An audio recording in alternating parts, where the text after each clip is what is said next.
Lalu bab 60. Ingkar terhadap takdir. Bahasa Arabnya maja'a fi munkiril qadar. Bab tentang orang yang mengingkari takdir. Kita lihat terlebih dahulu di sini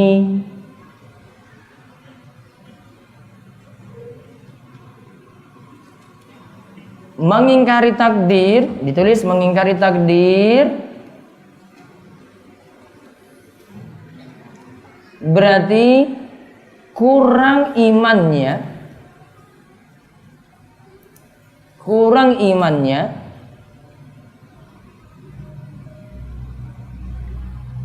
atau kurang tauhidnya. Berarti kurang imannya dan kurang tauhidnya. Dan ingat ya, dari pembahasan tauhid kita dituntut punya tauhid yang sempurna atau tidak melakukan pembatal-pembatal yang dapat menghancurkan tauhid kita. Sekarang kita lihat perkataan Ibnu Umar. Ibnu Umar radhiyallahu anhu mengatakan, demi zat yang Ibnu Umar itu berada di tangannya, kalau seandainya seseorang di antara kalian memiliki emas sebesar gunung Uhud lantas menginfakkannya di jalan Allah, maka Allah tidak akan menerimanya sampai dia beriman kepada takdir. Nah, lihat digarisbawahi sampai dia beriman kepada takdir. Sedekah bisa manfaat kalau imannya kepada takdir itu benar. Sedekahnya bisa manfaat kalau berimannya kepada takdir itu benar. Berarti kalau tidak beriman kepada takdir, sedekahnya tidak diterima walaupun banyak. Berarti iman diperbaiki dulu, baru amalan itu ditambah. Kalau imannya itu rusak, amalan tidak diterima. Lalu Ibnu Umar lantas berargumen dengan sabda Nabi Shallallahu Alaihi Wasallam, iman yaitu engkau beriman kepada Allah, para malaikatnya, para rasulnya, hari akhir, dan beriman kepada takdir yang baik dan yang buruk. Nah, iman itu antu'mina billah, engkau beriman kepada Allah, satu. Wa malaikatihi, engkau beriman kepada malaikat Allah, dua. Wa kutubi, engkau beriman kepada kitab-kitabnya, tiga. Wa rusulihi, engkau beriman kepada para rasulnya, empat. Wal yaumil akhir, engkau beriman kepada hari akhir, lima. Wa tu'mina bil qadari khairihi wa syarihi, dan engkau beriman pada takdir yang dirasa baik maupun buruk. Nah, di garis bawahi beriman kepada takdir yang baik dan yang buruk. Lalu Ubadah bin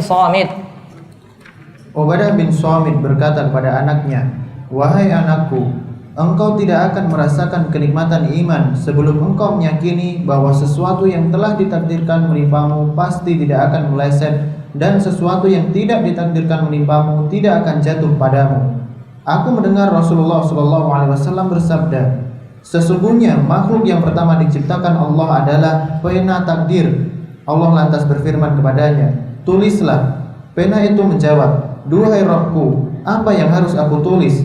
Allah berfirman, tulislah takdir segala sesuatu sampai hari kiamat. Tulislah takdir segala sesuatu sampai hari kiamat. Garis bawahi pada kalimat yang di atasnya, tidak akan merasakan kenikmatan iman sebelum engkau meyakini bahwa sesuatu yang telah ditakdirkan menimpamu pasti tidak akan meleset, dan sesuatu yang tidak ditakdirkan menimpamu tidak akan jatuh padamu.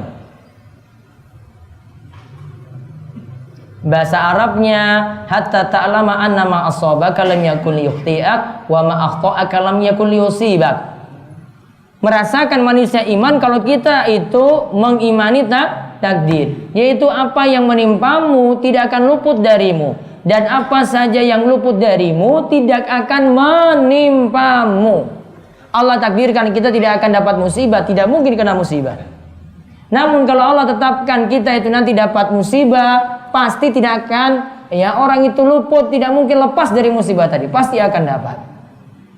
Terus selanjutnya lagi, wahai anakku, aku juga mendengar Rasulullah SAW bersabda, barang siapa yang meninggal dalam kondisi tidak demikian, tidak beriman pada takdir, maka dia bukanlah golonganku. Nah, di garis bawahi, barang siapa yang meninggal dalam kondisi tidak beriman kepada takdir,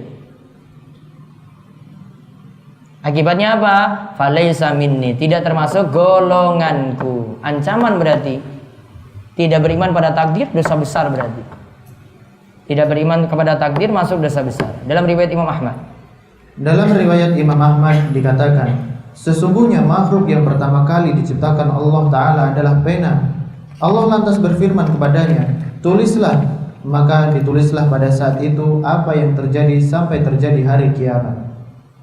Dituliskan segala sesuatu yang terjadi sampai hari kiamat. Ibnu Wahab meriwayatkan bahwa Rasulullah SAW bersabda, barang siapa tidak beriman kepada takdir baik dan buruk, maka Allah akan membakarnya dengan api neraka. Nah, di garis bawahi, barang siapa tidak beriman kepada takdir,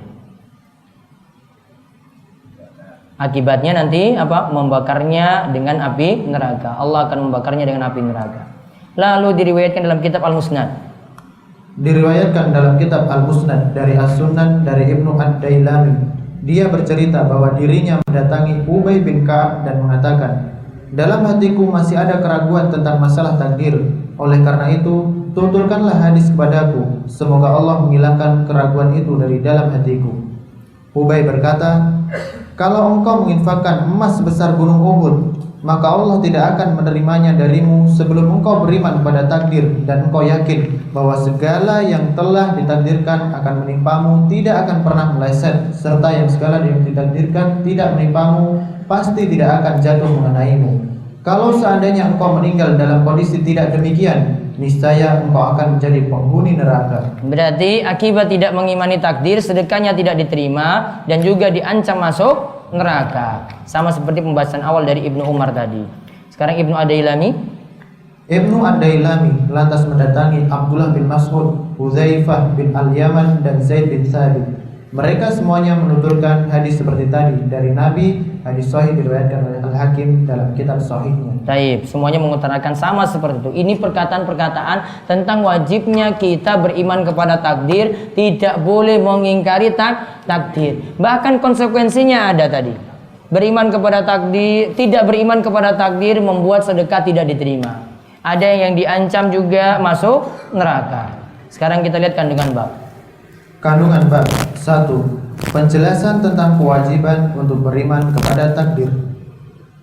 Penjelasan tentang kewajiban untuk beriman kepada takdir. Karena dia dilarang untuk mengingkarinya, berarti wajib beriman kepada takdir. 2. Penjelasan tentang tata cara beriman kepada takdir. Tentang tata cara beriman kepada takdir. Kita terima apa adanya dan kita yakin apa yang Allah kehendaki pasti terjadi, yaitu yang musibah yang nanti menimpa kita itu pasti terjadi. Kalau itu Allah katakan tidak akan datang musibah tadi, tidak akan terjadi. Terus yang ketiga, amal seseorang akan terhapus lantaran tidak beriman kepada takdir. Apa tadi yang terhapus tadi? Amalan apa? Sedekah. Sedekahnya tidak diterima. Terus yang keempat, keterangan bahwa seseorang tidak akan mendapatkan kenikmatan iman sebelum dirinya beriman kepada takdir. Nah, tidak akan mendapatkan kelezatan iman, manisnya iman sampai beriman kepada takdir. Kemudian yang kelima, penjelasan tentang makhluk yang pertama kali diciptakan Allah. Apa tadi? Pena. Terus yang keenam, pena takdir telah menulis takdir sejak saat itu sampai hari kiamat. Jadi saat itu sampai kiamat sudah ditetapkan takdirnya masing-masing orang. Namun ini menjadi rahasia ilahi, manusia tidak ada yang mengetahuinya. Kemudian yang kedelapan, berapa tadi yang ke-7? Rasulullah SAW berlepas diri terhadap orang yang tidak beriman kepada takdir. Rasulullah SAW berlepas diri dari orang yang tidak beriman kepada takdir. 8.